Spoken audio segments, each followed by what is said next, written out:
एक नई नवेली दुल्हन जो कि अपने बंद कमरे से चिल्ला रही होती है कि माँ जी मुझे बचाओ, माँ जी मुझे बचाओ।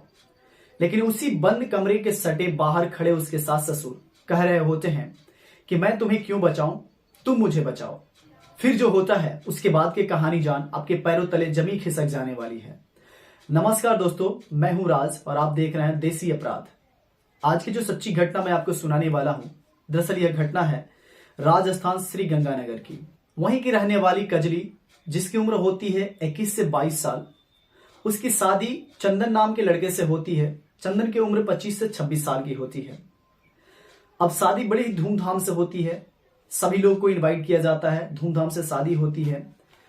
फिर वो अपने ससुराल चली आती है कजली, और ससुराल में जब आ जाती है तो एक रस्म होता है मुंह दिखाई का।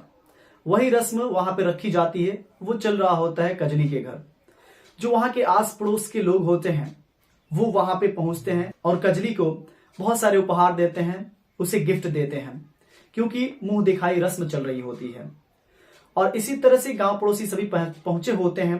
तभी कुछ देर के बाद एक गाड़ी वहां पे पहुंचती है उसके द्वार पे, और उस गाड़ी से एक महिला और एक व्यक्ति दोनों उतरते हैं।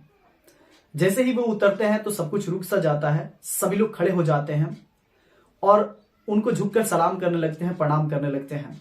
दरअसल वो जो व्यक्ति था वो उस गांव का प्रधान था, उस पंचायत का मुखिया था।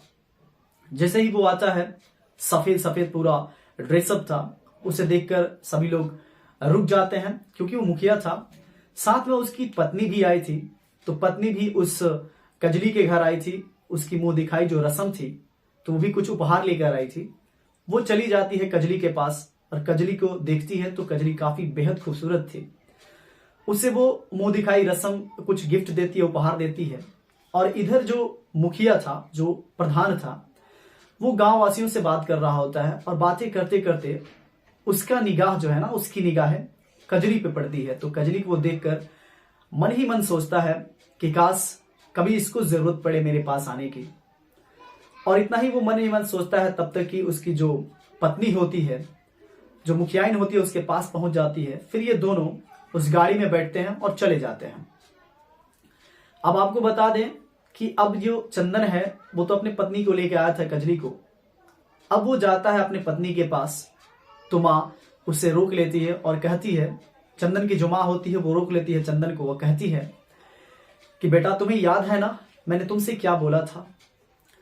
जो चंदन है वो कहता है कि माँ मुझे बहुत अच्छा से याद है। ये कहती है कि जैसा बोला था वैसा ही आज ही तुम्हें वो करना है।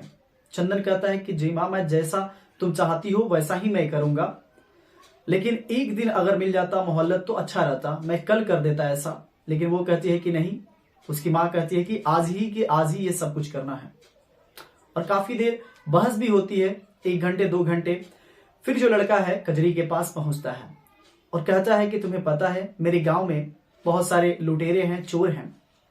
एक काम करो, तुम जो गहना पहनी हो ना, इस गहने को एक जगह कर दो और मुझे दे दो, और ये गहना मैं माँ को दे देता हूं ताकि सुरक्षित रहेगा ये गहना। जो लड़की होती है कजली, वो कहती है कि बस इतनी बात के लिए तुम तब से रुके थे, अगर कहते तो मैं तुमको सब कुछ पहले ही दे देती। उसके बाद से जो कजली है अपने गहने को, जो काफी जेवरात, अच्छे अच्छे जेवरात, काफी भारी वजन के थे, वो सभी निकाल कर एक रुमाल में रख देती है और वो कहती है कि ले जाओ माँ को दे दो। जो चंदन है वो सारा गहना ले जाकर अपनी माँ को दे देता है और चंदन फिर अपनी पत्नी यानी कजली के पास आता है। ये मीठी मीठी बातें करते हैं और रात यूं ही गुजर जाती है। अगले दिन जो कजली होती है वो किचन में काम कर रही होती है, तो जो उसकी सास है यानी कि कजली की सास, उसकी निगाहें पड़ती है उसके हाथों पे। तो वो देखती है कि उसके हाथ में एक अंगूठी है। अब जो उसकी माँ है वो परेशान होती है, वो सास जो थी वो परेशान होती है, कहती है कि मैंने इससे बोला था कि सभी गहना मुझे दे दो, लेकिन ये अभी अंगूठी पहनी हुई है। और वो जाती है और उस कजली के हाथ से छीनने की कोशिश करती है, अंगुली से निकालने की कोशिश करती है कि अंगूठी निकल जाए, लेकिन वो अंगूठी निकल नहीं पाती है। और जो कजली वो कहती है कि बस यही तो एक है मेरी माँ का निशानी, बाकी सब तो मैं दे ही दी हूं। अब सास जो है मानती नहीं है, नोचती है, खींचती है। इन सभी कृत्य को उसका पति यानी चंदन देख रहा होता है। उसकी हिम्मत नहीं हो रही थी कि वो जाके अपने माँ को रोके, और इस तरह से जो उसकी माँ होती है उसके हाथों से यानी कि अंगूठी निकाल लेती है और ले लेती है। बाद में चंदन अपने पत्नी के पास जाता है, कजरी के पास जाता है, तो कजरी कहती है कि तुम वहां क्यों नहीं बोले कुछ। वो कहता है कि मैं अपने माँ को कुछ नहीं बोलता हूं, कोई बात नहीं है, अंगूठी जो तुम्हारे माँ का निशानी था मैं फिर दूसरा अंगूठी ला दूंगा। और इस तरह से वो ये कहता है कि तुम्हें पता है, दरअसल बात यह है कि हम लोगों ने मुखिया से बहुत सारा कर्ज ले रखा है, उस कर्ज को चुकाने के लिए तुम्हारे गहने को वहां पे ले जाके देंगे तो शायद कर्ज माफ हो जाए, कम हो जाए, इसीलिए ऐसा सब माँ कर रही है। तो कजरी कहती है कि वो ऐसा बात है तो तुम पहले कहते तो मैं अपने पापा से बात करके, पिता से बात करके कुछ पैसा मंगवा लेती।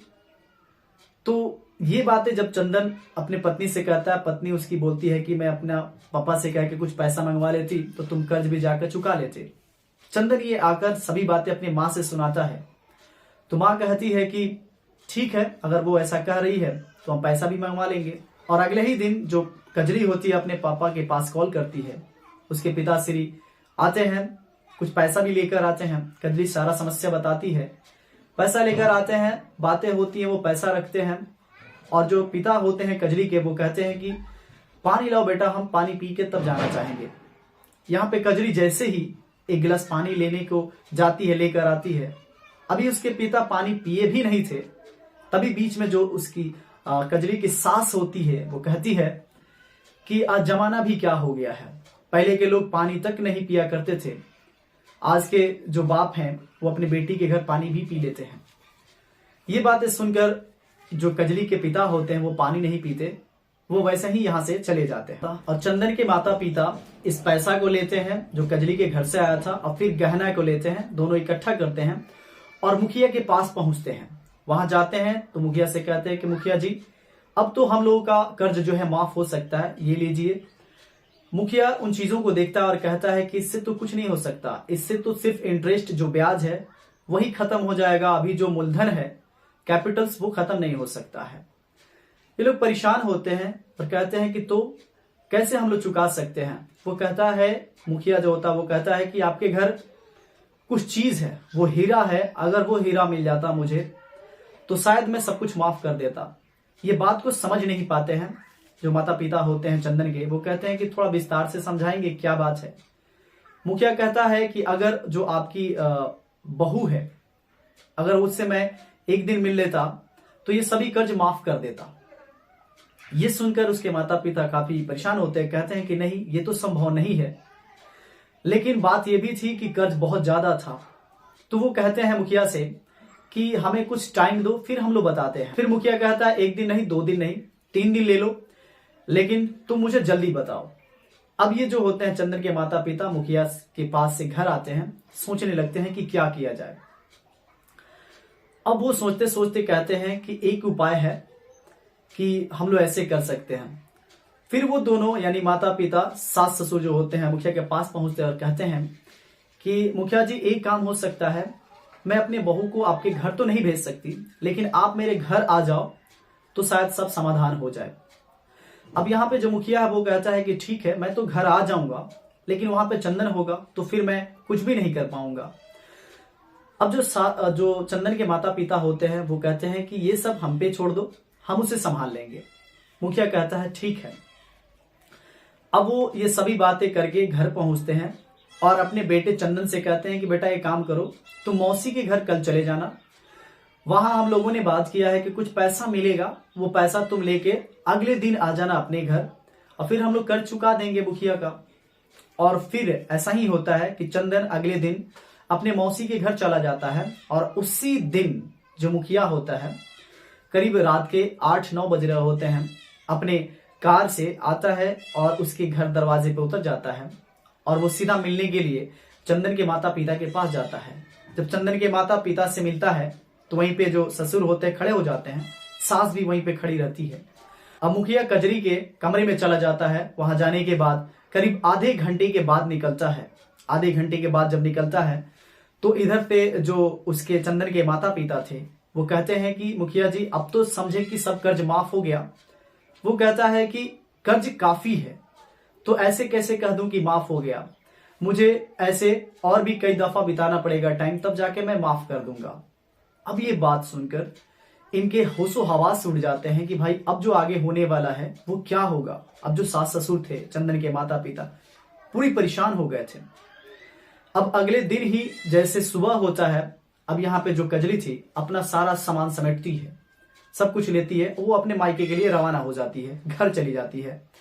इधर 11-12 बजते हैं, जब दोपहर हो जाता है तो जो चंदन है वो अपने घर पहुंचता है। वो इधर उधर देखता है तो देखता है कि उसकी कजरी पत्नी नहीं है। वो अपने माँ से पूछता है कि माँ, कजरी कहाँ है? तो माँ कहती है कि तुम्हें पता है जब तुम गए थे मौसी के घर तो कजरी मुखिया जी के घर गई थी और कुछ ऐसा कर दी थी जिसके वजह से वो मुखिया जी उसे कुछ गलत कर दिए और वो अपने मायके चली गई है। ये बात सुनकर इस दिन जो चंदन है वो अपने माँ पे गुस्सा होता है और एक बात बोलता है कि वो अपने मन से कभी मुखिया के पास जा ही नहीं सकती है। तुम ही लोग ने कुछ ऐसा किया है जिसके वजह से कुछ हुआ है और वो अपने मायके चली गई है। अब जो इधर कजरी थी अपने मायके पहुंचकर सारा बात अपने माता पिता से बताती है। उसके पिता कहते हैं कि मैंने तुम्हें पहले ही बताया था कि तुम चलो वहां पे, यहाँ पे मत रहो, क्योंकि ये लोग बहुत ही अलग प्रकार के व्यक्ति हैं, अलग प्रकार के सोच रखने वाले हैं। अब जो कजरी है पुलिस स्टेशन अपने पिता के साथ जाती है और जाने के बाद अपने सास ससुर और वो जो मुखिया होता है उस पर FIR लिखवा देती है, केस दर्ज कर देती है। पुलिस को कुछ ठोस सबूत ना मिलता है जिसके वजह से वो उन लोगों को गिरफ्तार भी नहीं कर पा रही थी। लेकिन इसी बीच चंदन जो है अपने घर से ससुराल पहुंचता है और वहां जाने के बाद कजरी से कहता है कि मैं सब कुछ जान गया हूं, मुझे सब कुछ समझ आ गया है कि ये कौन लोग किए हैं, ऐसा कौन है, चलो हम लोग पुलिस स्टेशन चलते हैं। जब कजरी कहती है कि हम लोग ऑलरेडी पहले गए हुए थे लेकिन कोई सबूत ना मिलने के वजह से उन लोगों को गिरफ्तार नहीं किया जा रहा है। चंदन कहता है कि चलो मैं चलता हूं और मैं गवाही दूंगा। बाद में चंदन जाता है पुलिस स्टेशन और गवाही देता है, कहता है कि हाँ, मेरे माता पिता और जो मुखिया यही लोग हैं जो इस तरह का कृत्य किए हुए हैं। अब पुलिस देर ना करते हुए इन तीनों लोगों को गिरफ्तार करती है, यानी कि चंदन के माता पिता और मुखिया को गिरफ्तार करने के बाद इन पे पोक्सो एक्ट लगाया जाता है मुखिया पे और इनको जेल में डाल दी जाती है। दोस्तों, इस कहानी को सुनाने का उद्देश्य आपको अवेयर करना है, जागरूक करना है और आपको जो कुछ भी कहना है आप अपना राय कमेंट बॉक्स में जरूर दे सकते हैं। मिलते हैं नेक्स्ट वीडियो में, तब तक के लिए जय हिंद, जय भारत।